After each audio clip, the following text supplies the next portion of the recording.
கர்த்தருடைய நாமம் மகிமைப்படுவதாக. ஆண்டவராகிய இயேசு கிறிஸ்துவினுடைய இனிய நாமத்தினாலே அன்பின் வாழ்த்துக்கள். நம்ம ஒரு வனாந்திரத்துல இருக்கோம் அப்படின்னு வைத்துக் கொள்வோமே. ஒரு பாட்டில் தண்ணியை மட்டும் கொடுத்து நம்மள ஒரு வனாந்திரத்துல அனுப்பி விட்டாங்க. அந்த வனாந்திரத்துல நம்ம சுற்றி திரிந்து அதுல இருந்து வெளியே வருவதற்கு நிறைய முயற்சிகளை நம்ம எடுப்போம். அப்படி எடுக்கக்கூடிய அந்த சந்தர்ப்பத்துல நம்மளுடைய உடல் சோர்வுற்ற நிலைமையில காணப்படும். அப்படி சோர்வுடையும் பொழுதெல்லாம் நம்ம கிட்ட இருக்கக்கூடிய தண்ணியை நம்ம குடிச்சு நம்மளுடைய எனர்ஜியை நம்ம அதிகரிச்சு கொள்வோம். அப்படி வந்து கொண்டே இருக்க நேரத்துல ஒரு சமயத்துல அந்த தண்ணீர் காலி ஆயிடுச்சு அப்படின்னு வைத்துக் கொள்வோமே. அதுக்கு பிறகு நம்மளுடைய சரீரம் அதிகமாக தண்ணீருக்காக இயங்கக்கூடியதாக இருக்கும். வனாந்திரத்துல நம்மளால எதையும் போய் வாங்கலாம் முடியாது, நமக்கு கிடைச்சாதான் உண்டு. அந்த நேரத்துல ஒரு மனுஷன் திடீர்னு நம்ம முன்னாடி வந்து நின்னு, உனக்கு இந்த உலகத்தினுடைய எல்லா பொக்கிஷங்களையும் தரேன், அதெல்லாம் உனக்கு வேணுமா, இல்லாட்டி ஒரு டம்ளர் தண்ணீர் வேணுமா அப்படின்னு சொல்லி கேட்டா நம்மளுடைய கரங்கள் எதற்கு நேராக ஓடும்? அந்த ஒரு டம்ளர் தண்ணீருக்கு நேராக தான். ஏன்னா அந்த நேரத்துல நமக்கு இருக்கக்கூடிய தேவை என்ன என்று சொன்னா அந்த தண்ணீர். நம்மளுடைய தேவை என்னவோ அதை நோக்கி தான் நம்மளுடைய கரங்கள் ஓடக்கூடியதாக இருக்கும். நாமும் அதை நோக்கி ஓடக்கூடியவர்களாக தான் இருப்போம். இந்த மாதிரியான ஒரு சந்தர்ப்பத்துல தாவீது ராஜாவும் இருந்திருக்கிறாரு. தாவீது ராஜா யூதாவினுடைய வனாந்திரத்துல இருந்த அந்த சமயத்துல அவருடைய சரீரமும் அவருடைய ஆத்மாவும் கர்த்தருக்காக ஏங்கின அந்த சந்தர்ப்பத்தில் எழுதப்பட்ட சங்கீதம் தான் 63வது சங்கீதம். அதனுடைய முதலாவது வசனத்தை தான் நாம் இன்றைக்கு தியானிக்க போகிறோம். நான் வாசிக்கிறேன். தேவனே, நீர் என்னுடைய தேவன், அதிகாலமே உம்மை தேடுகிறேன். வறண்டதும் விடாய்த்ததும் தண்ணீரற்றதுமான நிலத்திலே என் ஆத்துமா உம்மேல் தாகமாயிருக்கிறது, என் மாம்சமானது உம்மை வாஞ்சிக்கிறது என்று சொல்லி நாம் இங்கே வாசிக்கிறோம். தாவீதினுடைய சூழல் அந்த வனாந்திரத்தினுடைய அந்த அமைப்புக்கு ஏற்றாற் போல அவருடைய இந்த வசனமே அவர் வனாந்திரத்திலே எவ்வளவாக பாடுபட்டு இருப்பார் என்பதை குறித்து சொல்லக்கூடியதாக அது இருக்கிறது.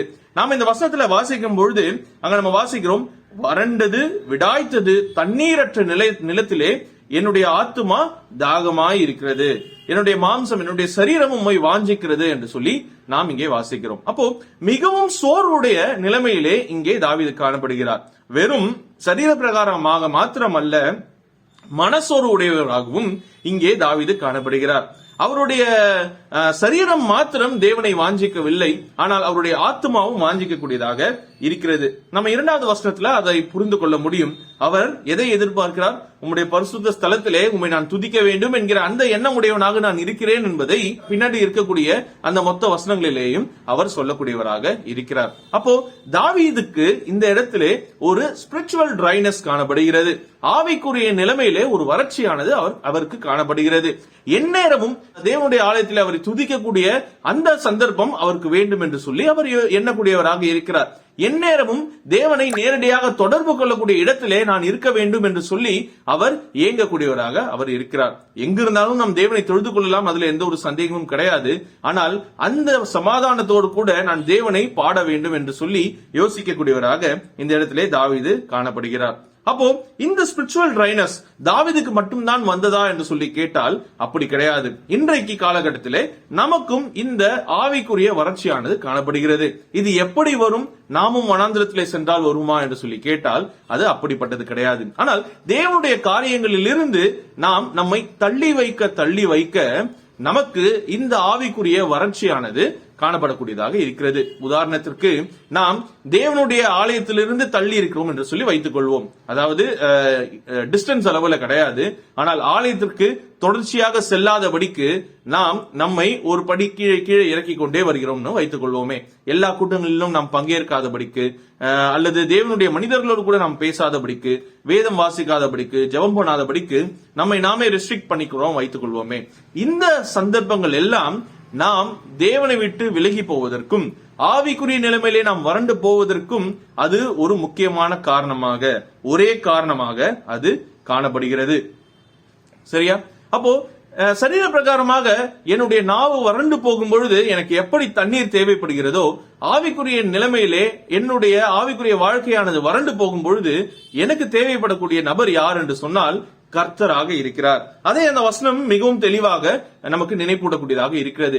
தாவீது சரீர பிரகாரமாக சோர்ந்து போன பொழுதும், அதே நேரத்திலே அவருடைய ஆத்மாவிலே அவருக்கு தாகம் ஏற்பட்ட பொழுதும் அவர் தேடக்கூடிய நபர் யார் என்று சொன்னால் தேவனாக இருக்கிறார். அங்க ஆரம்பிக்கும் பொழுதே அப்படிதான் ஆரம்பிக்கிறது இல்லையா? தேவனே, நீர் என்னுடைய தேவன், யூ ஆர் மை ஓன், நான் உம்மை சொந்தம் கொண்டாடுகிறேன், நீர் என்னுடைய தேவனாய் இருக்க இப்பொழுது நான் உம்மை வாஞ்சிக்கிறேனே, ஏன் இந்த பிரிவு என்று சொல்லி யோசிக்கக்கூடியவராக இங்கே தாவீது காணப்படுகிறார். எப்பொழுதும் உம்மை துதித்துக் கொண்டிருந்த நான், எப்பொழுதும் உம்மை புகழ்ந்து பாடிக்கொண்டிருந்த நான், இப்பொழுது அந்த சமாதானத்தோடு கூட நான் உம்மை பாட முடியவில்லையே, நான் உம்முடைய பரிசுத்த ஸ்தலத்திலே போய் என்னால் உம்மை துதிக்க முடியவில்லையே என்று சொல்லி ஏங்கக்கூடியவராக இந்த இடத்திலே தாவீது காணப்படுகிறார். எனக்கு ஒரு வாய்ப்பு கிடைக்கட்டுமே, நான் உடனடியாக உம்முடைய பரிசுத்த ஸ்தலத்திலே என்னுடைய ஜீவனுள்ள நாள் மட்டும் உம்மை துதித்துக் கொண்டிருப்பேனே என்று சொல்லி இங்கே அந்த ஏக்கத்தோடு கூட தாவீது சொல்லுகிறதை நம்மால் இங்கே பார்க்க முடிகிறது. தாவீது he is owning God, கர்த்தரை தம்முடைய சொந்தமாக தாவீது பார்க்கக்கூடியவராக இருக்கிறார். அதிகாலமே உம்மை தேடுகிறேன் என்று சொல்லி தாவீது சொல்லுகிறார். அப்படி என்று சொன்னால் அவருடைய முக்கியம், the priority, அவருடைய முதலும் முக்கியமான அந்த சிந்தனை யாருடையதாக இருக்கிறது என்று சொன்னால் கர்த்தரை பற்றினதாக அது இருக்கிறது. காலையில எழுந்தவுடன் நான் மற்ற வேலைகளை குறித்து சிந்திப்பதை விட, மற்ற காரியங்களை குறித்து நான் யோசிப்பதை விட முதலாவதாக நான் உம்மை தேடக்கூடியவனாக இருக்கிறேன் என்று சொல்லி தாவீது இந்த இடத்திலே சொல்லுகிறதை நம்மால் வாசிக்க முடிகிறது. அப்போ நமக்கு இந்த ஆவிக்குரிய வறட்சி வரும் பொழுது நாம் முதலாவதாக தேடக்கூடிய நபர் யாராக இருக்க வேண்டும் என்று சொன்னால் தேவனாக இருக்கிறார், கர்த்தராக இருக்கிறார். சரியா? ஏன்னா அந்த ஆவிக்குரிய வறட்சியை அல்லது நம்முடைய வாழ்க்கையில இருக்கக்கூடிய அந்த வறட்சியை நீக்குகிறதற்கு அதிகாரமுடைய தேவன் யாராக இருக்கிறார் என்று சொன்னால் அது கர்த்தராக மட்டும்தான் இருக்கிறார், இல்லையா? நம்மளுடைய பிரச்சனைகளுக்காக, நம்மளுடைய சோர்வுகளுக்காக நாம் அநேக நேரங்களிலே நம்மளுடைய நண்பர்களோடு கூட பேசுவோம், நம்மளுடைய சொந்தக்காரர்களோடு கூட பேசுவோம், இல்லையா? நம்ம சம்டைம்ஸ் போன் பார்ப்போம், நம்மளை டிஸ்ட்ராக்ட் பண்ணிக்கிறதுக்காக, கம்ப்யூட்டர்ல ஏதாவது பார்ப்போம், இல்ல வெளியே எங்கேயாவது போயிட்டு வருவோம். ஆனா இது எல்லாம் செய்து விட்ட பிறகும் கூட there is an unsatisfaction, இல்லையா? திருப்தியற்ற நிலைமை நம்முடைய வாழ்க்கையிலே இன்னும் காணப்படுகிறது. அது ஏன் என்று சொன்னால் நம்முடைய சரீர பிரகாரமான பிரிவை அல்லது சரீர பிரகாரமாக நமக்கு இருக்கக்கூடிய தனிமையை போக்குறதற்கு யாராவது நம்மளோடு கூட இருக்கலாம். ஆனால் மனதளவிலே, இமோஷனலாக மனதளவிலே நமக்கு இருக்கக்கூடிய அந்த பிரிவை போக்குகிறதற்கு, அந்த வறட்சியை நீக்குகிறதற்கு கர்த்தரால் மட்டுமே முடியும். அதைதான் நமக்கு வசனமும் சொல்லக்கூடியதாக அது இருக்கிறது. எப்பொழுதெல்லாம் நம்முடைய மனது ஒரு ஏக்கத்திற்குள்ளாக செல்லுகிறதோ, எனக்கு ஒருவர் வேண்டும் என்று சொல்லி ஏக்கத்திற்குள்ளாக செல்லுகிறதோ, என்னுடைய பிரச்சனையை நான் சொல்லுகிறதற்கு, என்னுடைய மன சோர்வை நான் பகிர்ந்து கொள்கிறதற்கு ஒரு நபர் வேண்டும் என்று சொல்லி சொல்லுகிறதோ, அப்பொழுதெல்லாம் நம்முடைய இந்த தாகத்தை தீர்ப்பதற்கு இருக்கக்கூடிய ஒரே நபர் யாராக இருக்கிறார் என்று சொன்னால் கர்த்தராக இருக்கிறார், இல்லையா? கர்த்தராக இருக்கிறார். நம்முடைய கர்த்தர் யார்? நம்முடைய ஜபத்திற்கு பதில் அளிக்கக்கூடிய தேவனாக அவர் இருக்கிறார். நாம் கூப்பிட்டால் செவி கொடுக்கக்கூடிய தேவனாக இருக்கிறார். நமக்கு ஒரு பிரச்சனை என்று சொன்னால் வந்து நிற்கக்கூடிய தேவனாக அவர் இருக்கிறார் என்கிற பட்சத்திலே அவரை மாத்திரமே நாம் சார்ந்து ஜீவிக்கும் பொழுது, நம்முடைய இந்த வறட்சிக்காக அவர் அண்டையிலே போய் நாம் நிற்கும் பொழுது அதை பார்த்து மனதுருகி நமக்கு வந்து அதை சரி செய்யக்கூடிய தேவனாக நம்முடைய தேவன் காணப்படுகிறார். இந்த தேவனிடத்திலே நாம் செல்லும் பொழுது, நம்முடைய பிரச்சனைக்காக நாம் செல்லும் பொழுது, நம்முடைய வறட்சிக்காக செல்லும் பொழுது, அது ஆவிக்குரிய சோர்வோ அல்லது சரீர பிரகாரமான சோர்வோ, அவர் அன்றைக்கு செல்லும் பொழுது அவருடைய ஜீவனுள்ள தண்ணீரை கொடுத்து நம்மை காப்பாற்றக்கூடிய தேவனாக நம்முடைய கர்த்தர் இருக்கிறார். வரக்கூடிய நாட்களிலே தாவீது எப்படியாக அவருடைய அந்த வறட்சியான காலத்திலே கர்த்தரை தேடினாரோ, அவரை தம்முடைய சொந்தமாக கொண்டு நீர் எனக்கு வேண்டும் என்று சொல்லி ஏங்கினாரோ, கர்த்தர் மீது அந்த தாகத்தை அவர் வைத்துக் கொண்டாரோ, அப்படியாக நாமும் வைத்து கர்த்தரை நாம் அப்ரோச் பண்ணி, கர்த்தரை நாம் அவரை சென்றடைந்து அவருடைய உதவியோடு கூட நம்முடைய இந்த வறட்சியை நீக்குவதற்கு கர்த்தர் நமக்கு உதவி செய்வாராக. கர்த்தருடைய நாமம் மாத்திரமே மகிமைப்படுவதாக. ஆமென்.